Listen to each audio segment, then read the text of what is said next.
कैसे जाऊं सजना मिलन गे बेटी कैसे जाऊं सजना मिलन गे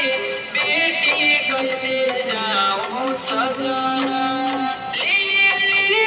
हाथवा में पान हो पापा जाऊं ना सजना मिलन हो पापा जाऊं ना सजना मिलन हो पापा जाऊं ना सजना जाऊं